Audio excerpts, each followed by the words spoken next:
আসসালামু আলাইকুম। বৈশ্বিক করোনা পরিস্থিতিতে সবাই সচেতন হই, সুস্থ থাকি। সবাইকে খানিবুর উচ্চ বিদ্যালয়ের ইউটিউব চ্যানেলে 2021 সালের অনলাইন ক্লাসে স্বাগতম। আমাদের সকলের সম্মিলিত প্রচেষ্টায় আমরা এগিয়ে যাব এবং নির্ধারিত লক্ষ্যে পৌঁছে যাব ইনশাআল্লাহ। আসুন সবাই অংশ নেই খানিবুর উচ্চ বিদ্যালয়ের অনলাইন ক্লাসে। Assalamu alaikum, dear students. You are most welcome.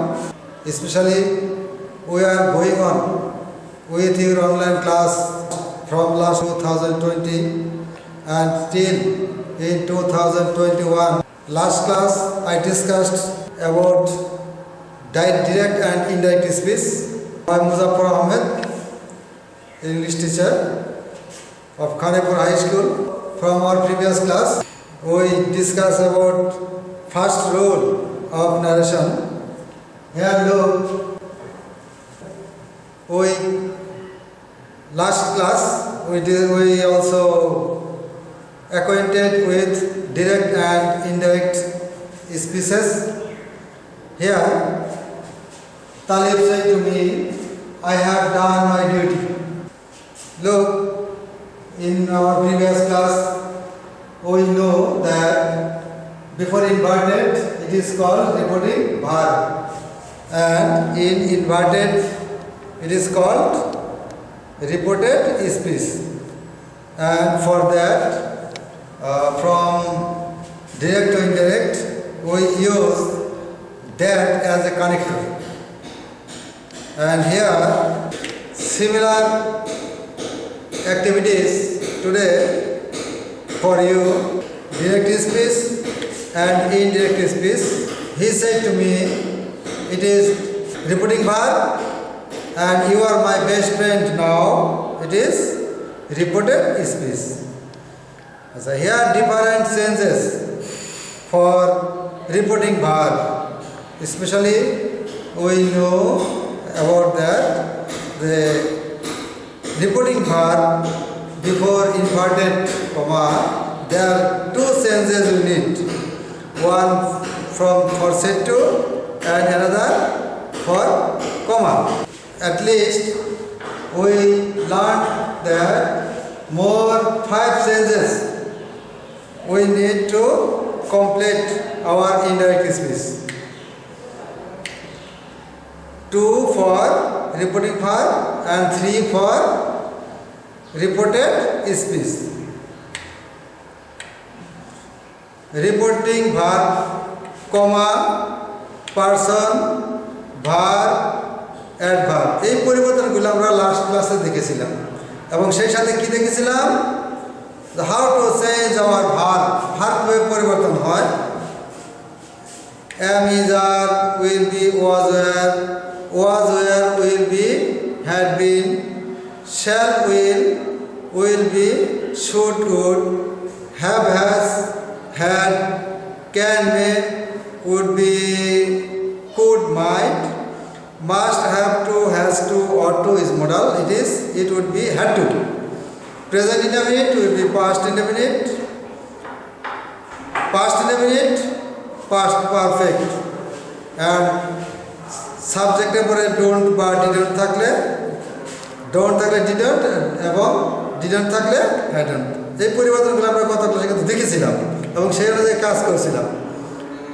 আর সেই সাথে দেখছিলাম কি আমরা অ্যাডভার্বের পরিবর্তনগুলি দেখছিলাম না। অ্যাডভার্ব কি তাহলে কি হয়, নাও থাকলে দেন হয়, টুমরো থাকলে the next day, tonight that night, today that day, yesterday the previous day, last night the previous night, last week, the previous week, here, there, this, that, these, those. এই পরিবর্তনগুলি আমরা দেখেছিলাম এবং সেই অনুযায়ী আমরা হোমওয়ার্কও দিয়েছিলাম, কাজ করেছি এবং হোমওয়ার্কও করেছি। যা আজকে আমরা কিছু ব্যতিক্রমী, ওই রুলের ব্যতিক্রমী কিছু নিয়ম দেখাবো, কিছু অ্যাকশনাল রুল। দেখো, যেমন আমরা দেখলাম যে ওখানে টেন্স পরিবর্তন হয়, প্রেজেন্ট থাকলে পাস্ট ইনডেফিনিট, পাস্ট ইনডেফিনিট থাকলে পাস্ট পারফেক্ট, হ্যাঁ, তারপর মডাল থাকলে উড বা শুড এরকম হয়েছে, হ্যাভ টু হ্যাজ টু থাকলে হ্যাড টু হয়েছে না। তো এখন কিছু কিছু ব্যতিক্রম আছে, দেখো সেগুলি আমরা দেখি। যেমন বলা আছে, if the reporting verb is in present and future tense, there will be no change of the verb of reported speech. তার মানে রিপোর্টিং ভার্ব যেটা নাকি ইনভার্টেডের বাইরে থাকে, কমার আগে থাকে, সেটা যদি প্রেজেন্ট অথবা ফিউচারে থাকে তাহলে ওই রিপোর্টেড স্পিচ যেটা সেখানে কোনো টেন্সের পরিবর্তন হয় না, কিন্তু অন্য পরিবর্তন পার্সনের পরিবর্তন হয়, কিন্তু অন্য পরিবর্তন হয় না। সেটাই আমরা দেখি, দেখো, he says my mother loves me more than her life. এখানে দেখো he says is a present, simple present, হ্যাঁ, প্রেজেন্ট রূপে আছে। তো সেই জন্য এখানে এটা দেখো সে টেন্সে কোনো পরিবর্তন, he says that his mother loves him more than her life. সব কিছু ঠিক আছে, শুধু টেন্সটা পরিবর্তন হয় না। পরেরটা, the students will say he has completed his homework, মানে উইল সে ফিউচার ইন্ডিপেন্ডেন্ট আছে।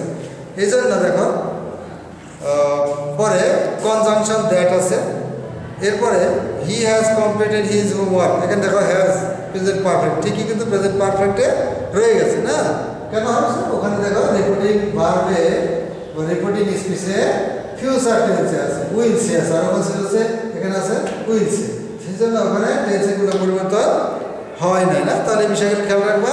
যদি কখনো রিপোর্টিং স্পিচে অর্থাৎ ইনভার্টেডের বাইরে প্রেজেন্ট বা ফিউচার থাকে, অর্থাৎ সে বা উইল সে থাকে, তখন ওই ইনভার্টেডের ভিতরে অংশে গিয়ে টেন্সে কোনো রকম পরিবর্তন হবে না, খেয়াল রাখবো। আচ্ছা, এরপরে দেখো যদি আমার রিপোর্টেড স্পিচের ভিতরে রিপোর্টিং ভার্ব পাস্টে ঠিকই আছে, রিপোর্টিং ভার্ব বা রিপোর্টিং স্পিচ পাস্ট টেন্সই আছে। যেমন দেখো said, mother said to me, এখানে পাস্ট টেন্সই আছে না, এখানে পাস্ট সেই সে থেকে সেই পাস্ট ফর্মে আছে। But he honest is the best policy, এখানে দেখো honest is the best policy, আমরা তো জানি সেটা এটা চিরন্তন সত্য, হ্যাবিচুয়াল ফ্যাক্ট, চিরন্তন সত্য কথা না, সততায় সর্বোৎকৃষ্ট কথা। এই জন্য এই চিরন্তন সত্য কথা থাকলে সেখানে টেন্সে কোনো পরিবর্তন হয় না। তাহলে কি হবে দেখো, my father told me that honest is the best policy, honest is the best policy, understand? I think you are all writing it, okay? All times you try to understand and write down the note what I speak out.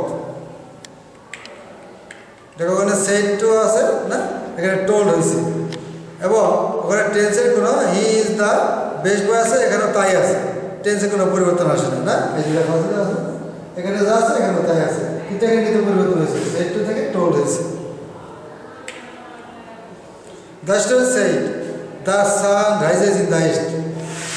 এটাও তো habitual, the sun rises in the east, তাই না? তাহলে কি হবে, আমরা যদি বলি the student said that the sun rises in the east, অর্থাৎ এখানে শুধু কনজাংশন যুক্ত করে দ্যাট হয়েছে, আর টেন্সের কোনো পরিবর্তন হয় না। দেখো the sun rises, আর এখানে the sun rises আছে, তাই বলা আছে universal truth will not be changed in indirect speech. Universal truth থাকলে ইনডাইরেক্টের টেন্সে কোনো পরিবর্তন হয় না। ওকে, আরেকটা দেখো, my father said to me good morning.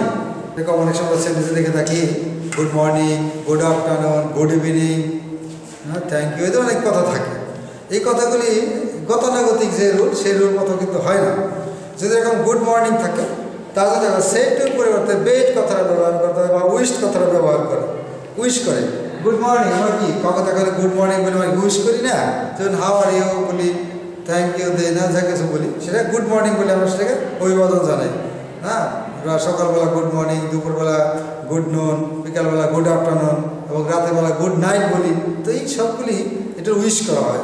এই জন্য সেটুর পরিবর্তে দেখো এখানে উইশ হয়েছে, সেটুর পরিবর্তে উইশ হয়েছে। হ্যাঁ, সেট হয়ে গেছে ওয়েস্ট, এবং এখানে কোনো কনজাংশন হয় না, ডাইরেক্ট কোনো উইদাউট কনজাংশন, যুক্তকারী ছাড়াই হয়েছে, কোনো দ্যাট বা কোনো কিছু জরুরি প্রয়োজন হয় নাই। তাহলে দেখো good morning, already good morning আছে, এখানে কোনো যুক্তকারী নাই, এবং এখানে সেটের পরিবর্তে উইস্ট হয়েছে, কারণ আমরা উইশ করি, উইশ করে আমরা সবাই বুঝি, তাই না?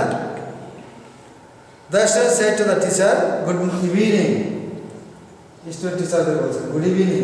এটা সেভাবে যদি করি তাহলে কি হয়, দেখো তোমরা করো। The student wished the teacher good morning. There is no connector, কোনো কানেক্টর নেই, তাই না? Yes. Are you writing? Okay. তো সেই জন্য বলা আছে সাবজেক্ট, এবার উইশড অবজেক্ট, এবং গুড মর্নিং বা গুড ইভিনিং যেটা থাকুক ওটাই হয়। আমি যা বললাম সেটা স্ট্রাকচারে দেওয়া আছে, তোমরা এই স্ট্রাকচারে লিখে রাখতে পারো। হ্যাঁ, লিখে রাখো। ওকে। আরেকটা দেখো, you said to me goodbye. আমরা গুড বাই বলে থাকি বিদায়ের সময়, বিদায় জানাই না, দেখা হলে যেমন গুড মর্নিং বলি, বিদায়ের বেলাতে গুড বাই বলি। এটাও উইশ করা হয়। যা বলছিলাম যে আমরা কিছু এক্সেপশনাল রুল নিয়ে কথা বলছি। যদি গতানুগতিক যে রুল ডাইরেক্ট থেকে ইনডাইরেক্ট করতে হলে যে টেন্সের পরিবর্তন দেখালাম না, সেটি কিন্তু এগুলোর মধ্যে হচ্ছে না।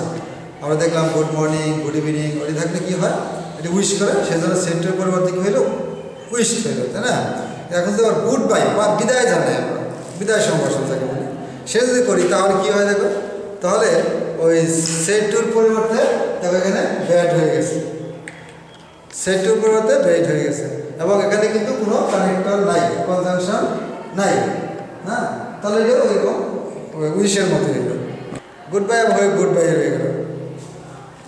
The student said to the teacher good by. স্টুডেন্টরা টিচার গুড বাই জানাই না, তো ওই কী হয়, তোমরা করো দেখি, আবার তোমরা করো দেখি, তোমরা নিজেরা করার তো চেষ্টা করো, তো আমি তোমাদের সাহায্য করবো। হ্যাঁ, তাহলে দেখো এখানে সেট টুর মধ্যে কী হবে, বাই দাও। আচ্ছা, এরপরে এখানে কমার্ট হয়ে যাবে, ইনভার্টেড হয়ে যাবে, এবং কোনো কানেক্টর বা যুক্তকারী ড্যাট আসবে না, তাই না? ওকে, করেছ? আচ্ছা, দেখো মিলিয়ে নাও। The student bade the teacher good bye, না? ওকে, এরকম সেট টু হয়ে গেল কি, বেড। তাহলে এখানে স্ট্রাকচার এরকম subject, bed, object, good bye. আগের স্ট্রাকচার, এই স্ট্রাকচারটা জরুরি মনে রাখবা, এটা লিখে রাখবা। হ্যাঁ, ওকে। আরেকটা দেখো, I said to him thank you. আমি এখানে কিন্তু গুরুত্বপূর্ণ অনেকগুলি এক্সেপশনাল রুল দেখাচ্ছি, এগুলি অ্যাসার্টিভ সেন্টেন্সে হয় এবং আসে। আমরা যখন প্রেজেন্টেশন করি তখন কিন্তু অনেক এই ধরনের কথা অনেক ব্যবহার হয়, এই জন্য খুব নোট রাখবে। সবাই কী করবে, এটাকে নোট করে রাখবে, যাতে তোমরা হারিয়ে না যাও, বা সব জায়গায় কিন্তু এভাবে ভালো ব্যবহার, এভাবে ব্যবহার সব জায়গায় পাবে না, একসঙ্গে এইভাবে পাওয়া যায় না, তো দেখে রাখবে। তো দেখো, I said to him thank you, এটাও ধন্যবাদ দেওয়া হয়েছে। হ্যাঁ, কাউকে আমরা ধন্যবাদ দিয়ে সন্তুষ্ট করি, সেই জন্য কী হয় দেখো, এটা ওরকমভাবে আই সেড টু হিম, এটার জন্য ভিন্ন অর্থে ব্যবহার হয়। এরকম আরও থাকে থ্যাংক ইউ, কনগ্রেচুলেশন, ওয়েলকাম, এ ধরনের কথাগুলি থাকে। এই কথাগুলি থাকলে কি হয় দেখো, এই সেড টু কথাটা থাকে না। তাহলে এখান থেকে আসবে সাবজেক্ট, এরপরে ওই সেড টু এটা উঠে যাবে, তখন ওই যে আমরা থ্যাংক বললাম না, ওই থ্যাংকটা এখানে এসে পাস্ট হয়ে যাবে, থ্যাংকটা পাস্ট হয়ে যাবে, সেড টু আর থাকবে না। এরপরে হিমটাকে এই অবজেক্টের সাথে সম্পর্ক আছে এবং সে হয়ে যাবে। তাহলে আই থ্যাঙ্কড হিম, তাহলে ইউটা তো হিম, ইউটা অবজেক্ট, সেকেন্ড গ্রুপ যেহেতু কাজে অবজেক্ট, তাহলে আই থ্যাঙ্কড হিম। তবে এখানে কিন্তু ওই সেট টুর কোনো বালে আর হইল না।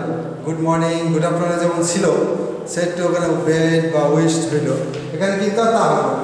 এই থ্যাংক ইউর জন্য কি থ্যাংক ইউ, কনগ্রেচুলেশন, ওয়েলকাম এদের থাকবে সাবজেক্ট, এরপরে যে ভার্বটা থাকে সামনে সেটা পাস্ট পাস্ট, দ্যাটস এনাফ, অবজেক্টটা। তাহলে he said to you congratulation, তাহলে কি হবে, হি, তো সেড টু করতে কনগ্রেচুলেশন এর পাস্ট কনগ্রেচুলেটেড, না? He congratulated you. Father said to me welcome. Father, father কি করলো আমাকে, ফাদার তো কাজে রেসপেক্টফুলি করলো। হ্যাঁ, welcome to me, father welcome to me. অবশ্যই সেখানে রেসপেক্টফুলি না দিলে চলে। হ্যাঁ, যদি টিচারের সাথে সম্বোধন করি তাহলে রেসপেক্টফুলি হয়, এখানে রেসপেক্টফুলি না দিলে চলবে। তাহলে এটা স্ট্রাকচার এরকম সাবজেক্ট থ্যাংক বা কনগ্রেচুলেটেড বা ওয়েলকাম অবজেক্ট। ওকে, আচ্ছা, এরপরে দেখো I said to her, madam help me please. আমরা অনেক সময় ম্যাডাম তো বলে আসি, ম্যাডাম একটু সাহায্য করে না। আমরা কারো কাছে সাহায্য চাই, এই সাহায্য চাইতে গেলে ম্যাডাম বা স্যার ব্যবহার করি। তখন আমাদের ওই ম্যাডাম বা স্যারকে সম্বোধন করতে হয়। কী সম্বোধন করি আমরা? রেসপেক্টফুলি দিয়ে, রেসপেক্টফুলি না অনারেবলি। তাহলে এটা হয় কি দেখো, স্যার বা ম্যাডাম থাকলে ওই সেন্টুর পরে সেন্টুর ওখানে রেসপেক্টফুলি কথাটা ব্যবহার হয়। যেখানে সেন্টু আছে ওখানে রেসপেক্টফুলি। এরপরে সেন্টেন্সটা অবশ্যই ইম্পারেটিভ হয়, সেই জন্য ওখানে টোল্ড কথার ব্যবহার হয় বা রিকোয়েস্টেড কথার ব্যবহার হয়। আই রেসপেক্টফুলি রিকোয়েস্টেড, তারপর যুক্তকারী টু হয় না, টু হেল্প মি। দেখো তাহলে আই রেসপেক্টফুলি রিকোয়েস্টেড, অনুরোধ করছি, প্লিজ রিকোয়েস্টেড আসে এবং অবজেক্ট থাকে, এবং হেল্প মি একটা ইম্পারেটিভ সেন্টেন্স, এই জন্য টু হেল্প, হ্যাঁ হেল্প মি হবে। Sir give me the note please. এখানে স্যারকে রিকোয়েস্ট করেছে, কিন্তু রিপোর্টিং স্পিচটা কিন্তু পরে দেওয়া আছে। তোমাকে ইনডাইরেক্ট করার সময় রিপোর্টিং স্পিচটা আগে নিয়ে আসতে হবে। তাহলে কী হবে? হি রেসপেক্টফুলি কী করছে? রিকোয়েস্ট করছে, requested the teacher. He respectfully requested the teacher to give him the note. মিটা হলো ওই যে হি, এই জন্য ওখানে হিম হয়ে গেল। তাহলে সাবজেক্ট বা অবজেক্টের পরে রেসপেক্টফুলি, মানে এই রেসপেক্ট শেষও দেওয়া যায়, আমি সাবজেক্টের পরে দিয়েছি। আবার এক সময় কথা বলার সময় ওকে বলে থাকি না, ওকে ওকে এসে ওকে, মানে কোনো কিছু তোমার কাছে জানতে চাইলো বা দিতে চাইলো তুমি ওকে বললা, এরকম আমরা বলি না, যদি এরকম হয় তাহলে the tourist said to the receptionist okay it will be suitable for me. তাহলে ওকে থাকলে এটা কনফার্ম হয়। যদি ওকে বলে, ওকে মানে কি, ওটা নিশ্চিত করলাম, তুমি কিছু বললা হ্যাঁ ওকে ওকে ওকে মানে কি, হ্যাঁ ঠিক আছে ঠিক আছে, এটা কি কনফার্ম, এই জন্য কনফার্ম করে। তাহলে ওকে থাকলে কী করবো? কনফার্ম কথাটা ব্যবহার করবো, confirm. The tourist confirm the receptionist that, তারপর আর কোনো টেন্সের পরিবর্তন বা অন্যান্য আগের মতো পরিবর্তন যা আবার সেই আছে। It would be suitable for me বলছে টুরিস্ট, তাহলে হিম।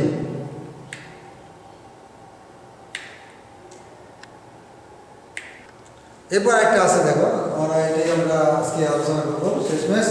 এক্সকিউজ মি, আমরা কথা বলি ইংরেজরা কিন্তু সম্বোধন তারা কথায় কথায় এক্সকিউজ মি কথা ব্যবহার করে, আমরাও করি।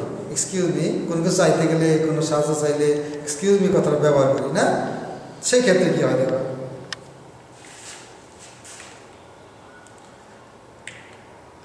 তো মানে কি এটা ভদ্রতা, এক্সকিউজ মি মানে এটা ভদ্রতা, শিষ্টাচার।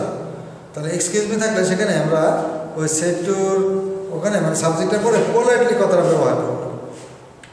পোলাইটলি টোল্ড মানে বললাম, he politely told me that, যুক্তকারী দ্যাট, আইটা হলো হি, তাহলে হি হয়েছিল he wanted my English book. তাহলে পোলাইটলি মানে তোমার ওই এক্সকিউজ মি থাকলে ওই পোলাইটলি কথাটা হয় সাবজেক্টের পরে।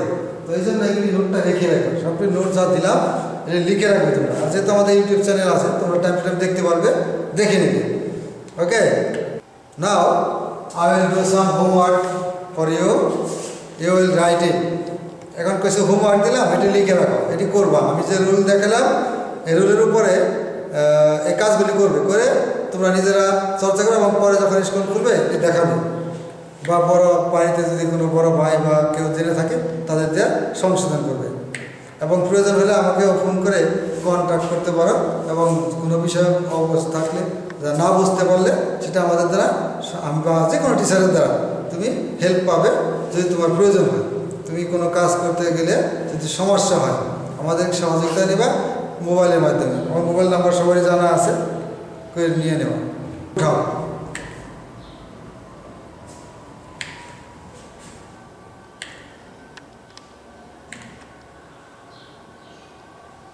হ্যাঁ এই সেন্টেন্সগুলি আগামী দিনের তোমাদের জন্য হোমওয়ার্ক হইল, চেষ্টা করবে যেন এগুলো কমপ্লিট করতে পারো। যদি কোনো সমস্যা হয় এটা বারবার দেখবি, বারবার দেখলে আয়ত্তে আসবে।